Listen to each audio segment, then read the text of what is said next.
Et bonjour, aujourd'hui on va s'attaquer à une idée reçue qui est fausse, à savoir j'ai une vertèbre bloquée ou j'ai une vertèbre déplacée. D'un point de vue médical, les vertèbres bloquées et déplacées, c'est quelque chose malheureusement qui est assez grave quand on va avoir littéralement un déplacement au niveau vertébral. C'est quelque chose qu'on peut objectiver, voir à la radio, et là c'est du traitement médical, parfois chirurgical. Quand nous, dans le sujet commun, on va dire j'ai une vertèbre bloquée ou déplacée, en fait c'est plutôt qu'on va parler d'une perte de mobilité au niveau d'un étage vertébral. C'est-à-dire, typiquement, je vais vouloir tourner à gauche et ma vertèbre ne va pas vouloir tourner à gauche.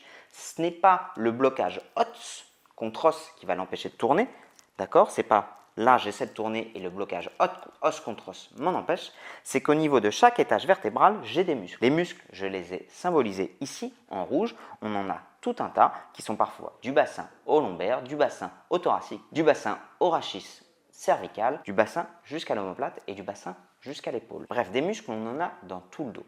Quand on a l'impression d'avoir une vertèbre bloquée ou une vertèbre déplacée, ce sont mes muscles en fait qui empêchent ma vertèbre de bouger. Donc c'est quelque chose qu'on peut toujours gagner en venant faire des étirements ou des mobilisations pour libérer la tension musculaire et redonner du mouvement au niveau de la vertèbre. Pourquoi est-ce que l'ostéopathie ou parfois en thérapie manuelle, on va venir faire de la mobilisation spécifique et pourquoi ça marche?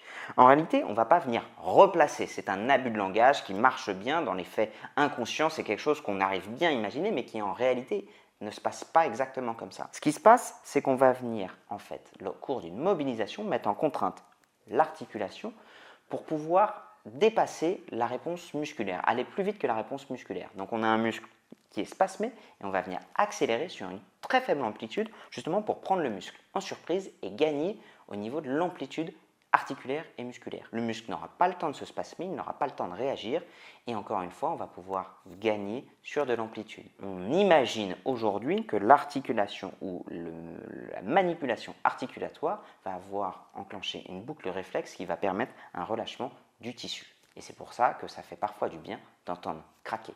C'est pas parce que vous n'entendez pas craquer que la manipulation n'a pas eu lieu, mais bien souvent, il y a un petit craquement qui se passe, justement parce qu'on a un peu pris l'articulation par surprise. Allez, j'espère que ça a été très clair pour vous. N'hésitez pas à mettre un commentaire si vous n'êtes pas d'accord. Si vous êtes d'accord, j'ai fait quelques abréviations pour que tout le monde puisse comprendre. J'espère que vous me pardonnerez ces quelques approximations. Allez, salut!